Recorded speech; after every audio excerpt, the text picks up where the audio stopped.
just going to call 3 names at a time so people can get lined up and kind of just keep the line moving. Thank you. Hi. Hi. I'm wondering if it's possible to see, people can see their time to me, or? We don't do that. Okay. And I'm not picking on you. We generally, as a chair, we don't do that here. And it's kind of a difficult precedent to set, given that we sometimes have over 100 speakers during the course of the meeting. So people can submit their extra comments in writing if they choose. Thank you. Okay, thank you. Good afternoon. I'm here to ask the county divest in, it says that 13 U.S. banks that are funding the Dakota Access Pipeline, and to include the county's environmental goals and future bank requests for proposals. The details regarding these banks is in our handout.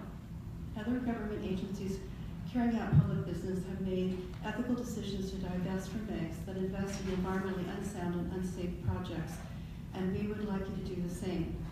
97% of the world's scientists report climate change is real, and the release of carbon into the atmosphere from burning fossil fuels is warming the climate of the earth. The county has a responsibility to conduct its business in a manner consistent with the goals and principles which were established through a large and lengthy citizen process.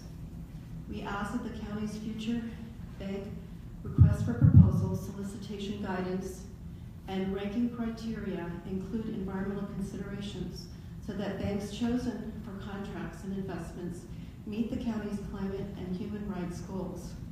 The county should reach out to credit unions and small local banks to explore how to expand the pool of eligible local financial institutions in meeting the county's banking needs. On February 16th, over 120 investors with $653 billion in assets in banks financing the Dakota Access Pipeline have called on these banks to support Standing Rock Sioux tribes called to reroute the pipeline from Native American land. Citicorp, Wells Fargo, SunTrust Bank, BNP are among the 13 banks targeted in a signed letter by pension fund, asset management companies, and organizations to divest. A copy of the letter is in our package. The banks have been pressured by water protectors to divest from these institutions, funding $3.7 million project headed by Energy Transfer Partners. To date, bank accounts worth $53 million have been closed as a result of the NoDAPL movement. Cities of Seattle, Davis, Santa Monica, and Alameda have voted to end ties with Wells Fargo over the pipeline, while New York Mayor Bill de Blasio suggested that he would support a boycott. Local cities such as residents of San Francisco, Palo Alto, Cupertino, and Campbell may also consider similar measures. CalPERS is one of the pension funds that sent the letter to the DAPL funding banks, criticizing them for their holdings. The pension fund received a petition signed by more than 40,000 people demanding that it sell its holdings according to the bank's understanding, providing project finance with contractual obligations to DAPL. But the extreme controversy tied to the projects warrants their urgent action, the letter stated. We call on the banks to address or support the tribe's request for a reroute and utilize their influence as a project leader to reach a peaceful solution to the acceptable parties. We are concerned that DAPL's projected route as it moves forward will result in almost certain escalation of conflict and unrest, as well as possible contamination to water supply. Banks with financial ties to DAPL may be implicated in these controversies and may face long-term branding and reputational damage as a result. Thank you. Okay, thank you for being here. Next speaker, please.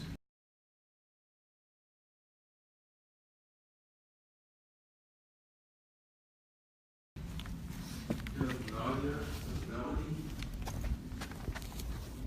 Good afternoon.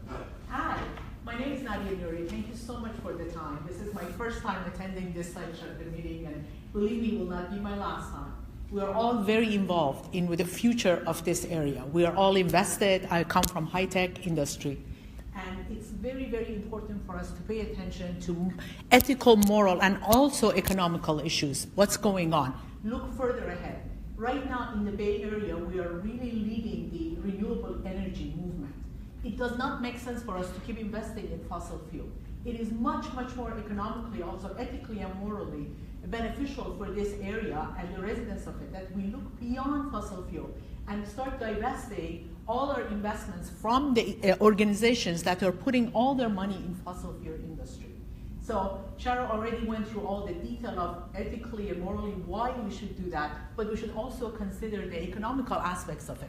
We are leading the technology in this country, and we also need to be the forefront of investing in renewable energy. Thank you.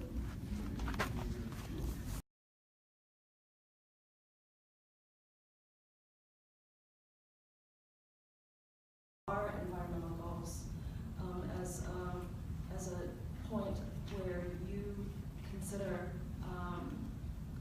that before you make a decision. Fossil fuels no longer have a competitive edge. Congress gave $300 billion in subsidies to the fossil fuel industry, while giving only $150 billion to clean energy during Obama's administration. Fossil fuel companies have had more than a century of accumulated wealth to influence campaigns and budgets with the goal of monopolizing government support. Yet, on February 22nd of this year, U.S. clean energy companies showed that their industries support more than 3 million American jobs. That's equal to national retail store jobs and twice as many jobs as in building construction. This is based on 2016 data recently released by the U.S. Department of Energy and in its second U.S. Energy and Employment Report. The solar industry significantly outsizes oil and gas construction and is nearly 3 times the size of the total coal mining workforce and provides more jobs than oil rigs and gas fields. Tesla Motors now employs 6,000 workers in Fremont and is the largest manufacturing facility in California. From 2004 to 2015, global investments in clean energy have grown from 62 to 329 billion.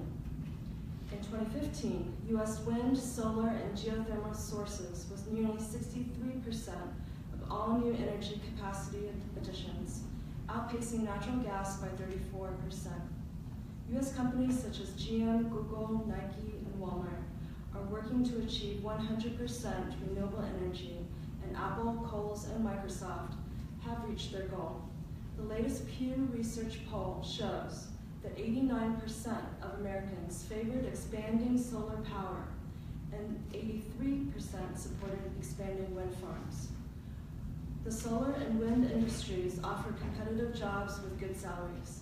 Wind service technician is the job projected to outgrow the most through 2024, and its median annual wage is 30% higher than the national wage in 2014, per the Bureau of Labor Statistics.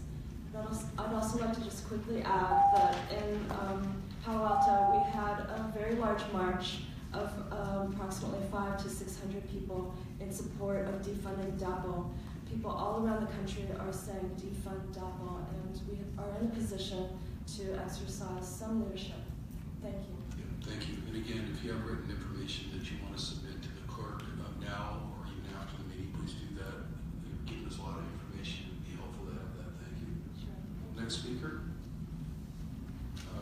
Nadia Nouri, Nassim.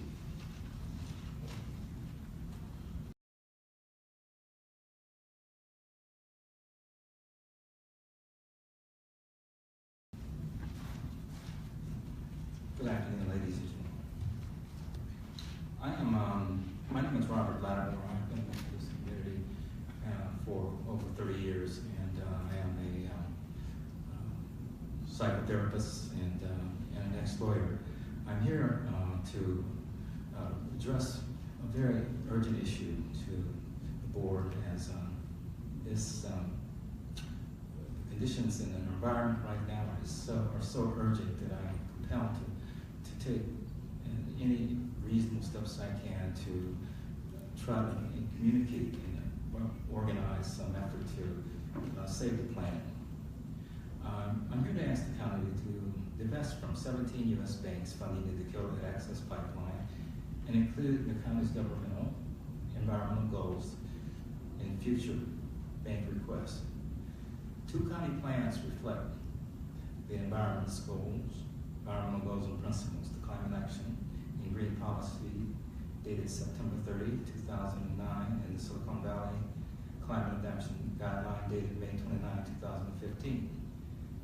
In the first document, the Santa Clara County Board of Supervisors took 3 strategic actions toward a greener county by adopting a new green building policy for county government buildings, an environmental purchasing policy, and a climate action plan for county operations and facilities.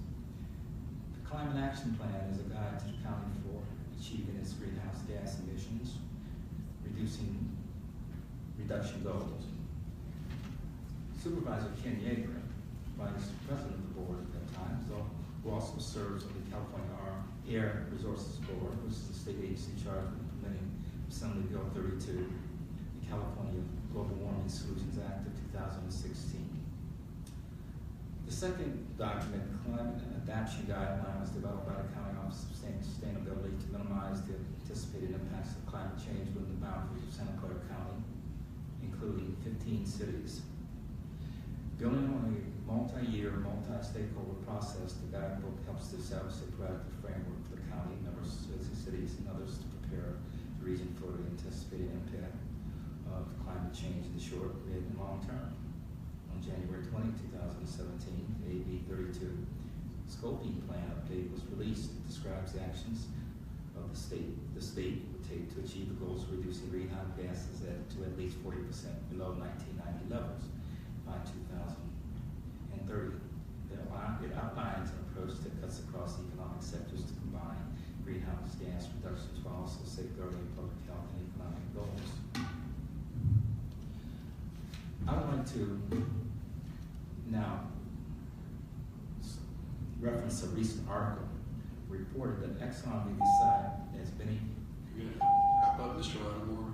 Is that article, do you have that article available to distribute to us? I have it in a summary and form. If I could have another minute to conclude, I'd be happy to. I can't do that.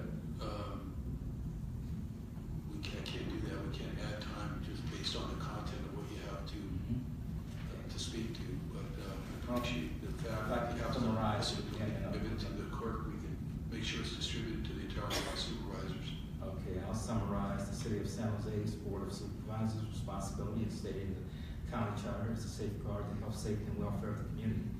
Today our community faces a real and present danger of extinction on the planet because of human-caused climate change. This threat of extinction imposes a sacred duty on the Board of Supervisors to protect the environment that our community needs in order to survive. This sacred duty must be clearly and strongly reflected in all our county's economic development policies and plans. But you're going to have to wrap up. I'm sorry. All right. Today our consideration. Keep going. Okay. I can't. 2 sentences. 2 sentences. All right. We've already had about 8 extra sentences. I'm sorry. I can't do that. All right. Thank you. Thank you. We'll look forward to reading whatever you have to submit.